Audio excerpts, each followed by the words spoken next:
இப்பொழுது கன்னியாகுமரி மாவட்ட விவசாய இடுபொருட்கள் விற்பனையாளர்கள் சங்க செயல்பாடுகள் கன்னியாகுளம் ஜி சதீஷ்குமார் அவர்களுடன் நேர்முகம் கேட்கலாம். வணக்கம். வணக்கம் ஐயா. விவசாய இடுபொருள் விற்பனையாளர்கள் சங்கம் அப்படின்னு ஒரு சங்கம் ஆரம்பிச்சு அது ஒரு செயல்பாட்டுல வந்திருக்க மாதிரி கேள்விப்பட்டோம். இப்படி ஒரு சங்கம் ஆரம்பிக்கணும் அப்படிங்கிற எண்ணம் உங்களுக்கு ஏற்பட என்ன காரணம்? நீங்க கூட ஒரு விவசாய எப்படி?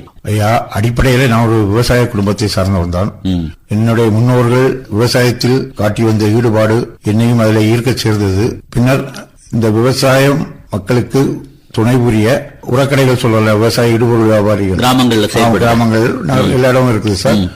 அவங்க எல்லாரையும் ஒருங்கிணைத்து ஏற்கனவே 1984 நமது குமரி மாவட்டத்தில் விவசாய இடுபொருள் வியாபாரிகள் சங்கம் ஒன்று ஆரம்பிக்கப்பட்டு செயல்பட்டு வந்தது. நீங்க சொல்றத பார்த்தா ஒரு 40 ஆண்டுகளுக்கு முன்பே இந்த மாதிரியான ஒரு திட்டமிடல் இருந்திருக்கு. நிச்சயமாக சார். 41வது வருடம் கழிந்து 42வது வருடம் அடியெடுத்து வச்சிருக்கோம்.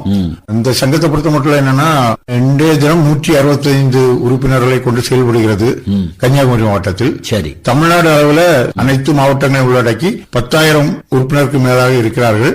அகில இந்திய அளவிலும் இந்த சங்கம் எல்லா மாநிலங்களிலும் ஒரு 5 லட்சம் உறுப்பினர்களை தாண்டி ஒற்றுமையுடன் செயல்பட்டு வருகிறோம். சரி. பிரிந்து கிடத்தல் அப்படிங்கிற ஒரு தன்மை இருந்திருக்கலாம், அல்லது சரிவர அந்த இடுபொருட்கள் கிடைக்காத ஒரு தன்மை இருந்திருக்கலாம், அல்லது விலையேற்றம் அப்படிங்கிற அடிப்படையில் உங்களுக்கு ஒரு தப்பான அபிப்பிராயம் உருவாகி ஏன் நாம இப்படி ஒரு இடுபொருள் சங்கத்தை உருவாக்கி விவசாயிகளுக்கு ஒரு பாலமா இருப்போமா அப்படிங்கிற எண்ணத்துல கூட ஆரம்பிச்சிருக்கலாம். எந்த கண்ணோட்டத்துல இதை ஆரம்பிச்சீங்க? நிச்சயமாக ஆரம்பத்துல நீங்க சொன்ன மாதிரி உர தட்டுப்பாடுகள் வந்தது.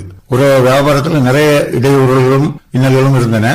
இது எல்லாத்தையும் சரி செய்வதற்கு உர வியாபாரிகள் எல்லாரும் ஒற்றுமையுடன் செயல்பட்டால்தான் இதற்கு ஒரு தீர்வு கிடைக்கும் என்ற எண்ணத்தில் தான் அனைவரும் சேர்ந்து இந்த மாதிரி ஒரு சங்கத்தை ஆரம்பித்தோம். என்னதான் உர வியாபாரிகள் சேர்ந்தாலும் கூட விவசாயிகளுடைய ஒத்துழைப்பு அப்படிங்கிறது ரொம்ப முக்கியம் இல்லையா? அந்த அடிப்படையில பார்க்கும்போது விவசாயிகள் உங்களுக்கு என்ன மாதிரி ஒரு ஆக்கமும் ஊக்கமும் இப்படி ஒரு சங்கம் தேவைதாங்கிறது ஒரு ஊன்றுதல்ல பின்னால இருந்தாங்களா? எப்படி? நிச்சயமாக சார் இருந்தாங்க. அதுல எந்த மாற்று கருத்தும் கிடையாது.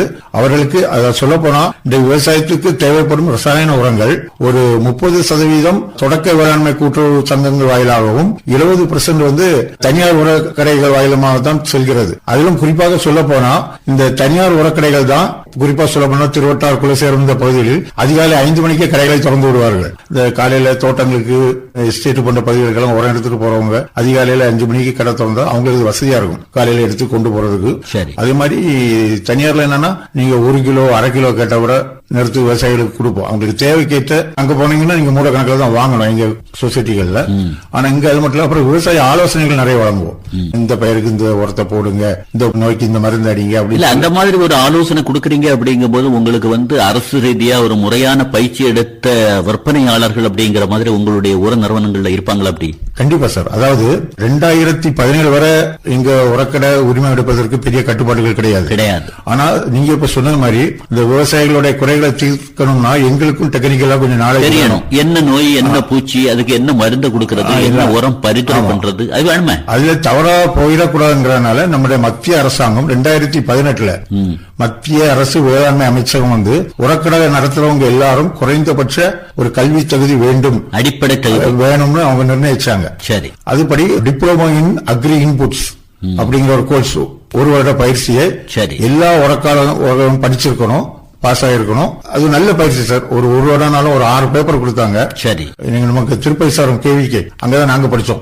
ஏற்கனவே உரக்கடை நடத்தி இருந்தவங்க கண்டிப்பா படிக்கணும்னு சொல்லிட்டாங்க. இப்பமா அந்த மாதிரியான ஒரு படிப்பு நடைமுறையில் இருக்குதா? ஏன்னா நம்ம நிகழ்ச்சியில் லட்சக்கணக்கான மக்கள் கேட்டிருப்பாங்க. கண்டிப்பா நம்ம உரக்கடையில போய் வேலையை கேட்டா இந்த படிப்பு படிச்சிருக்கேன் அப்படின்னா நம்ம கெட்டா போலாமே அப்படின்னு நினைக்கிறாங்கன்னா அந்த படிப்பு இப்பவும் இருக்குதா? அப்படி கண்டிப்பா சார், இப்பவும் இருக்குது. அது மட்டும் இல்ல, இப்போ நீங்க உரிமை எடுக்கணும் கண்டிப்பா அந்த படிப்பு தான் ஃபர்ஸ்ட். அது இல்லைன்னா எதுவுமே கொடுக்க மாட்டாங்க. அது யார் அணுகணும், எப்படி மனு செய்யணும் சார்? அது நம்ம மாவட்டத்தில் நம்ம திருப்பதி சாரம் வேளாண் அறிவியல் நிலையத்தில் அந்த பயிற்சி எல்லா வருஷமும் ஒரு பேட்ச் நடத்திட்டு தான் இருக்காங்க. சரி. இப்போ வரக்கூடிய 10ஆம் தேதி அடுத்த பேட்ச் ஸ்டார்ட் பண்றாங்க, ஆரம்பிக்கிறாங்க. ஆமாங்க. நம்ம நாளைக்கு பேசுறோம், நாளைக்கு ஆரம்பிக்கிறாங்க. ஆமா, 10 கரெக்ட் சார். நாளைக்கு 10ஆம் தேதி நாளைக்கு ஆரம்பிக்கிறாங்க சார். அது ஒரு மிகவும் பயனுள்ள பயிற்சி. அதுல அப்படி என்ன ஒரு முக்கியமான விஷயங்களை சொல்லி தந்தாங்க சார்? என்னென்ன பயிருக்கு என்னென்ன உரங்கள், என்னென்ன நோய் பூச்சிகளுக்கு என்னென்ன மருந்துகள், மண் வளத்தை பத்தி, மார்க்கெட்டிங் பண்றது பத்தி, அப்படி எல்லாத்துக்கும் தனித்தனி 6 பேப்பர் வச்சிருக்காங்க சார். ஒரு செமஸ்டருக்கு 3 பேப்பர் வச்சு 2 செமஸ்டர் 6 பேப்பர்ல நிறைய விஷயங்கள். அதை கிட்டத்தட்ட ஒரு பிஎஸ்சி அக்ரி படிக்கிறவங்க என்ன தெரிஞ்சுக்கிறாங்களோ அதுல ஒரு கிட்டத்தட்ட ஒரு 60-70% தொகுத்து ஒரு பயிற்சி கொடுக்காங்கன்னு சொல்லலாமா? கண்டிப்பா எல்லாம் சேர்த்து அருமையா கொடுக்கறாங்க. அந்த பயிற்சி முடிச்சு வந்ததுனால ஏற்கனவே வியாபாரமான நிலையிலிருந்து எங்களுடைய விவசாய உற்பத்தியாளர் விற்பனை இடுபொருள் சங்கம் மேல் நோக்கி போகக்கூடிய தன்மையை அரசு உருவாக்கி இருக்குன்னு உங்களால சொல்ல முடியுமா? கண்டிப்பா சார், மாற்று கருத்தே கிடையாது. இது என்னன்னா, இதுக்கு ஒரு உதாரணம் என்னன்னா, இப்ப நாங்க கடைக்கு வரக்கூடிய விவசாயிகளுக்கு சரியான பரிந்துரையில உரங்கள் பூச்சி மருந்துகளை கொடுத்துக்கிறோம். அவங்களும் என்ன பண்றாங்கன்னா, எங்க ஒரு அக்ரி டாக்டர் மாதிரி நினைச்சு அவங்க விவசாய நிலங்களுக்கு எங்களை அழைத்து செல்கிறார்கள். நாங்கள் இயன்றாவோ அதை உரங்கள் பூச்சி மருந்துகளை ரெக்கமெண்ட் பண்ணுவோம். எங்களால் இயலாதவற்றை உடனடியாக எங்க தொடர்பு கேவிக்கு வழிகாட்டுறீங்க. ஆமா, இந்த மாதிரியான ஒரு பயிற்சி எடுத்து நீங்க அனுபவத்துல இருந்தாலும் கூட சில விவசாயிகள் நேரடியா சார் எனக்கு இவ்வளவு உரம் வேணும், ஆனா அது என்னுடைய நிலத்துக்கு இவ்வளவு உரம் தேவையா அப்படிங்கறது தெரியல, அப்படிங்கும் போது மண் பரிசோதனை செய்யுங்க அப்படின்னு வழிகாட்டின அனுபவம் இருக்கா? கண்டிப்பா, நிச்சயமா இருக்கு சார். அதாவது தேவையற்ற செலவை குறைப்பது, மண்ணுண்டை வளர்த்த பாதுகாப்பது, ரெண்டுமே முக்கியம். என்ன குறைபாடு அந்த மண்ணில் என்ன குறைபாடு என்ன சத்து இருக்கு அது இல்லாத சத்தை மட்டும் கொடுத்தா போதும். அந்த இல்லாத சத்து சார்ந்த உரங்களை மட்டும் கொடுத்தாலே போதும். அது செலவையும் குறைக்கும், மண் வளத்தையும் பாதுகாக்கும், நல்ல மகசூலையும் கொடுக்கும். மாவட்ட அளவில் இத்தனை இடுபொருள் விற்பனையாளர் சங்கங்கள் அப்படின்னு தான் இருக்கணும்னு ஒரு வரையறை இருக்கா, அல்ல இஷ்டத்துக்கு ஆரம்பிக்கலாமா? இல்லைங்க சார், நம்ம மாவட்டத்தை பொறுத்தவரை நாங்க ஒரே சங்கம் தான், ஒற்றுமையோடு செயல்படுறோம். நல்லது. ஆமா ஆமா ஆமா, எங்களுக்கு எல்லாம் ஒற்றுமையா உண்டு. அது மாதிரி 165 பேர் இன்னைக்கு இருக்கிறோம். யாரு கண்டுகிட போறாங்க அப்படின்னு கூட விற்பனை அப்படிங்கிற தன்மை உண்டா, அல்லது அதுக்குன்னு ஒரு உரிமம் வாங்கக்கூடிய நிலையிலேயே இப்படித்தான் செயல்முறை இருக்கணும், நாங்க கண்காணிப்போம் அப்படிங்கிற மாதிரி? நிச்சயமாக சார். அதாவது இப்ப ஒரு உர வியாபாரம் செய்யணும்னா உர உரிமம் பெறுவதற்கு கல்வி தொகுதி போல ஒரு 10 வகையான நிபந்தனைகள் கூடிய டாக்குமெண்ட்ஸ் கேட்பாங்க. ஓஹோ. மாவட்ட வேளாண்மை இணை இயக்குற அலுவலகத்தை தான் நம்ம அதை சமர்ப்பிக்கணும். ஆமா, அப்படி கொடுக்கும்போது அந்த உரிமத்தினுடைய ஆயுள் 5 வருடங்கள். புதுப்பித்தல் 5 ஆண்டுக்கு ஒரு முறை புதுப்பிக்கணும், கண்டிப்பா புதுப்பிக்கணும். அப்புறம் பாத்தீங்கன்னா அந்த உரிமம் வாங்கி கடை நடத்தின பிறகு நம்ம ஃபுல்லா நம்முடைய கடையோட கண்ட்ரோல் வேளாண்மை துறையிட்ட தான் இருக்கும். நம்ம இஷ்டத்துக்கு எதுவும் செய்ய முடியாது. தனியார் நடத்தினாலும் கூட கட்டுப்பாடுங்கிறது அரசு தான், எல்லாமே அரசு தான். அந்த உரத்தை விற்பனை செய்வதற்கு POS இயந்திரம் என்று ஒன்று கொடுக்கப்பட்டுள்ளது. எல்லா உரக்கடையிலும் இருக்கும். அது வழியாக விவசாயினுடைய கைரேகையை பதிவு செய்து அதன் பிறகுதான் கொடுக்க முடியும். விலை பட்டியல் கண்டிப்பாக இருக்கும். அந்த விலை பட்டியல் அன்றாட உரங்களின் விலைகள் இருப்பு எல்லாம் தெளிவாக எழுதியிருக்கும். சொல்லுங்க பாப்போம், இந்த இடத்துல இப்ப நம்ம நிகழ்ச்சியை கேட்கக்கூடியவங்க இன்ன உரம் கிலோ என்ன அளவுல அப்படிங்கிற மாதிரி, அல்ல மூட என்ன அளவுல அப்படின்னு அந்த உரத்தை ஒண்ணு சொல்லலாமா? என்னென்ன உங்களுடைய இடுபொருட்கள் என்ன வச்சிருக்கீங்க அதனுடைய? சார், அது என்னன்னா, இன்னைக்கு இன்றைய தேதியில உரங்கள் தினமும் விலைகள் வித்தியாசப்பட்டு வருது. சரி, குறிப்பிட்ட ஒரு விலையை இப்போது சொல்ல இயலாது. சரி, ஆனா அது அதுக்கு எங்களுக்கு ஒரு செயலி இருக்கு. மத்திய அரசாங்கத்துக்கு அதுக்கு தனியா செயலி இருக்கு. அந்த செயலியை நீங்க ஓபன் பண்ணி பாத்தீங்கன்னா பார்ப்போம்.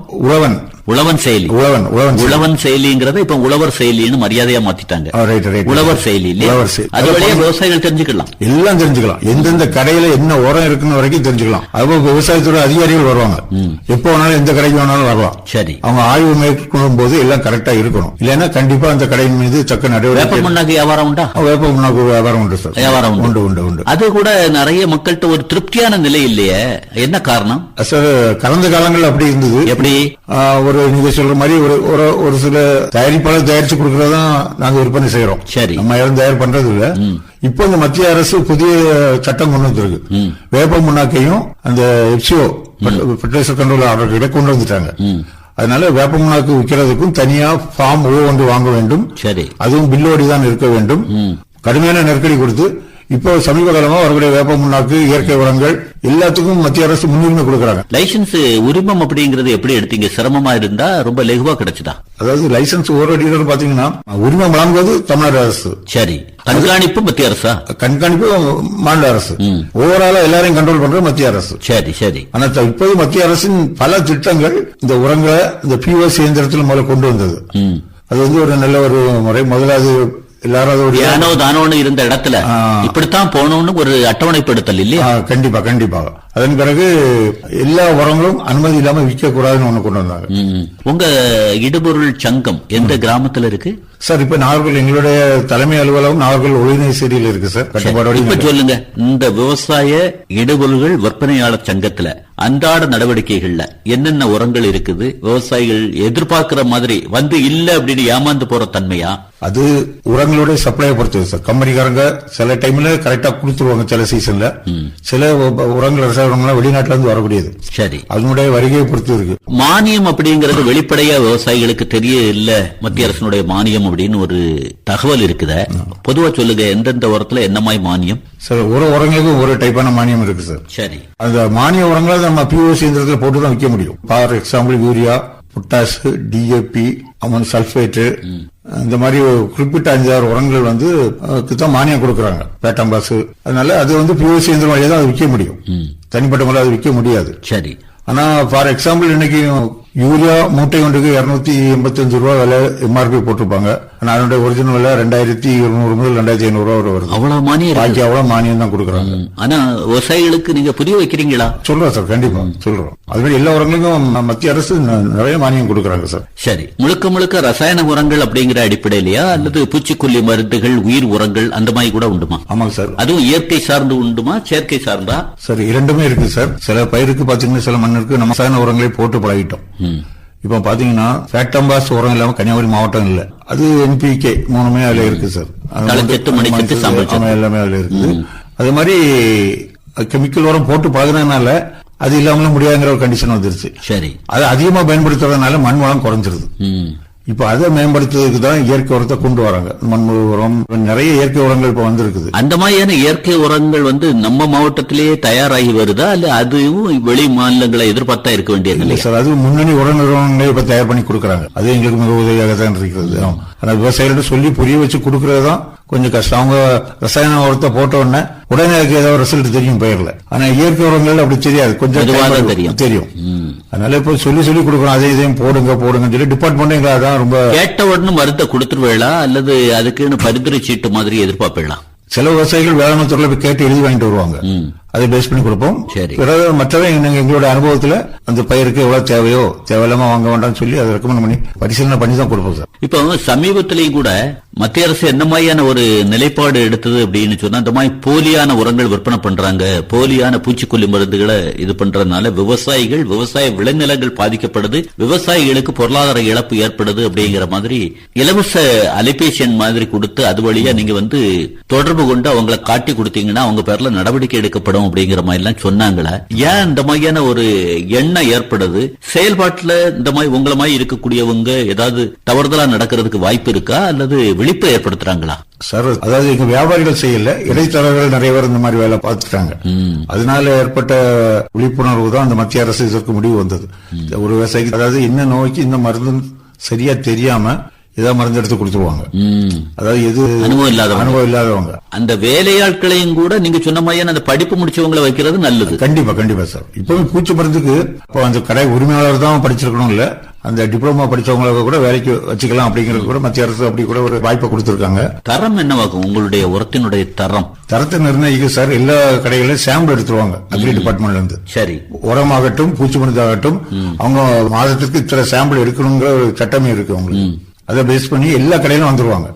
உரங்களையும் சாம்பிள் எடுப்பாங்க, பூச்சி மருந்தையும் சாம்பிள் எடுப்பாங்க. எப்படி இருக்குது காலாவதி ஆயிட்டாங்கிறத எப்படி கண்டு? காலாவதி அதுல பூச்சி மருந்துல டப்பாலே போட்டிருப்பாங்க அந்த பாக்கெட். உரங்களை பொறுத்தளவு லேபுக்கு போயிடும். லேப்ல டெஸ்ட் பண்ணி தர குறைவா இருந்ததுன்னா, குறிப்பிட்ட பர்சன்டேஜுக்கு மேல தர குறைவா இருந்ததுன்னா அது கிரிமினல் வழக்குல போயிடும். கடை கூட சீல் வைக்கக்கூடிய தன்மை. கண்டிப்பா பில் இல்லாம எந்த கம்பெனி பொருளையும் கடையில் வச்சு விற்க முடியாது. அப்புறம் பூச்சி மருந்து பொருள் பிரின்சிபல் சர்டிபிகேட் ஒன்று கொடுப்பாங்க, அது பூச்சி மருந்து கம்பெனில இருந்து. அந்த சர்டிபிகேட்ல என்ன மருந்து இருக்குதோ அதை மட்டும் தான் கடையில் வச்சு விற்பனை செய்ய முடியும். அது பில் இருக்கணும், பிசி இருக்கணும், இது ரெண்டு இருந்தா தான் பூச்சி மருந்து வச்சிருக்க முடியும். அது மாதிரி உரத்துக்கு ஃபார்ம் ஓ அப்படின்னு ஒண்ணு உண்டு, அந்தந்த உர கம்பெனில இருந்து கொடுப்பாங்க. அதையும் நம்ம உரிமத்துல என்டாஸ்மெண்ட் பண்ணியிருந்தாதான் அந்த உரத்தை மட்டும் தான் நம்ம கடையில் வச்சு விற்க முடியும். சரி, அளவு அப்படிங்கிறது சரியா தான் இருக்கும், துல்லியமா இருக்கும் அப்படிங்கறத கூட அளவு மிஷினை கண்காணிக்கிறது கூட நபர்கள் உண்டா? எப்படி? ஆமா சார், அது வேற டிபார்ட்மெண்ட் அவங்க இந்த தராசெல்லாம் செக் பண்ண, அதுவும் நம்ம போய் அவங்கள்ட்ட குறிப்பிட்ட ஒரு வருடத்துக்கு ஒரு முறை ரினிவல் பண்ணி முத்திரை வச்சு வாங்கிட்டு வந்துடணும். ஆனா சந்தேகம் வந்தோன்னா இவங்க கடையில வேளாண்மை துறை அதிகாரிகள் மூட்டையை கூட வச்சு நிறுத்து பார்ப்பாங்க. சரி, இந்த இடத்துல ஒரு விவசாயி நிகழ்ச்சி கேட்டு இருக்காரு, நம்ம அந்த எடை கற்களை முத்திரை பயிச்சது அப்படிங்கறத பாக்குறதுக்கு அனுமதிப்பாங்களா, நம்ம பாக்கலாமா அப்படின்னு நினைக்கிறாங்கன்னா அவங்க எப்படி விழிப்பா அதுல செயல்பட? நிச்சயமா இருக்கலாம். அதுக்கு சர்டிபிகேட் எல்லாம் கடையில வச்சிருப்பாங்க, ஒரு வருடம் ரெனிவல் பண்ணது, அதை வாங்கி பார்க்கலாம். நில உரிமையாளர்கள் குத்தகைதாரர்கள் அப்படிங்கிற மாதிரி இன்னாருக்குத்தான் இன்னும் உரம் இன்ன அளவுல கொடுக்கணும் அப்படின்னு ஒரு வரையறை உண்டா அல்லது ரெண்டு பேருக்குமே ஒரே மாதிரியான ஒரு நிலை? சார் அதுல வரையறை எதுவும் கிடையாது சார். பேசிக்கா விவசாயியா இருக்கணும், அவ்வளவுதான். அவங்க விவசாயத்துக்கு இந்த உரத்தை பயன்படுத்தணும். தேவையற்றவங்கள்ட்ட போய் உரம் வாங்கி ஏமாறக்கூடியவங்க இருக்காங்கன்னா அவங்களுக்கு இந்த இடத்துல என்ன ஆலோசனை கொடுக்குறீங்க? சார் இப்ப என்ன ஆகுதுன்னா, சமீப நாட்களாக நீங்க சொன்ன மாதிரி லைசன்ஸ் இல்லாமலே புதிய நபர்கள் தனியார் அவங்க வாகனத்திலே வந்து அங்கங்க விவசாய நிலங்கள்ல நிப்பாட்டி எந்த ரெக்கார்டுமே கிடையாது. விவசாயிகளுக்கு அதுக்கு அந்த ஸ்பாட்ல கொடுக்குறாங்க, விலை குறைச்சு கொடுக்குறாங்கன்னு தெரிஞ்சோன்னா இந்த உரங்கள் பூச்சி மருந்துங்கள்லாம் வாங்குறாங்க. அதாவது பேர் வந்து உரக்கடைக்காரங்களுக்கு மேல பேர் வந்து, ஆனா இதுக்கு எங்களுக்கு அதுக்கு எந்த சம்பந்தம் இல்ல. நிறைய இடங்கள்ல இப்ப நடக்க ஆரம்பிச்சிருக்கு. இப்ப உரங்களை கூட இப்ப யூரியாலாம் நானோ யூரியா, திரவ யூரியா வந்துருச்சு, திரவ டிஏபி வந்துருச்சு. அது எல்லாமே ட்ரோனை யூஸ் பண்ணா நமக்கு செலவும் குறைவு, எல்லா இடத்துக்கும் பாதுகாப்பும் கூட எல்லா இடத்துலயும் ஒரே மாதிரி ஒரே அளவு ஸ்ப்ரெட் ஆகும். அதெல்லாம் திரவ உரம் அப்படின்னு சொல்றேன். அது எப்படி ஒரு நபர் வந்து ஒரு ஏக்கருக்கு 1.5 மூடை யூரியா போடணும்னு நினைக்கிறாருன்னா உதாரணத்துக்கு, அது வந்து திரவ வடிவிலங்கும் போது அந்த 1.5 மூடையும் உங்களுக்கு ஒரு பாட்டில் வடிவிலேயே வந்துருமா? அது 1/4 லிட்டர் 1/2 லிட்டர் 1 லிட்டர் அந்த அதே வருது. அது மட்டும் நான் மிக்ஸ் பண்ணி இது பண்ணா அப்ப மூட கணக்குல சுமந்து செல்ல வேண்டிய அவசியம் இல்ல. கண்டிப்பா இல்ல, கண்டிப்பா அந்த செலவும் குறவு. இடுபொருள்கள் விற்பனையாளர் சங்கமா இருந்தாலும் கூட விவசாயிகள் செழிப்பா இருக்கணும் அப்படிங்கிற மாதிரி மறந்து போன மறைஞ்சிட்டு வரக்கூடிய ஒரு போகத்துக்கும் இன்னொரு போகத்துக்கும் இடைப்பட்ட நேரத்துல உள்ள உளுந்து சாகுபடி பற்றி கூட ஊக்கம் கொடுக்கீங்களா? அப்படி? ஆமா சார், உளுந்து மட்டும் சார், எல்லா பயிரை பத்தியும் பேடிக்கு நிறைய புதுசா இது பண்றாங்க கோயம்புத்தூர் வேளாண் பல்கலைக்கழகத்துல. சரி, அது அப்பப்ப தகவல் எங்களுக்கு வந்துரும். நாங்க அது இயன்ற வரைக்கும் நம்ம மக்கள்கிட்ட எல்லாம் ஸ்ப்ரெட் பண்றோம். அது வந்து அவங்க நிறைய பேர் முயற்சி எடுக்கிறாங்க. அது நல்ல ரிசல்ட் தான் கொடுக்குறது. சிலரையும் கொடுக்குது, நாட்களையும் குறைக்குது, நல்ல ஈல்டையும் கொடுக்குது. அதாவது ஒரு பயனுள்ளதான் சார். உரம் போடுறது, பூச்சிக்கொல்லி மருந்துகளை அடிக்கிறது, அந்த கால சூழ்நிலைகளை எடுத்து சொல்றா. மேல் வெள்ளம் வந்துட்டு இருக்குது அப்படின்னு சொன்னா உரம் போடாதீங்க, மருந்துகளை அடிக்காதீங்க, நோய் தாக்குதல் இருந்தா மருந்து அடிங்க, பூச்சி தாக்குதல் இருந்தா மருந்து அடிங்க அப்படிம்பீங்களா? இல்ல விவசாயி வந்து கேக்குறாங்க வியாபாரம் நடக்கட்டு அப்படிங்கிற கண்ணோட்டத்துல விற்பனை அப்படிங்கறதா மேல்நிலையில் நிக்கிறா? எப்படி? இல்ல சார், கண்டிப்பாக இல்ல. அதாவது விவசாயிகள் நம்மளோட புத்திசாலிங்க. அவங்களுக்கு எப்போ உரம் போடணும், நீங்க சொல்ற மாதிரி மழை நேரத்துல அவங்களுக்கு சில நீரோட்டம் இருக்கிற இடத்துல உள்ளவங்க அப்ப போட மாட்டாங்கிறாங்க.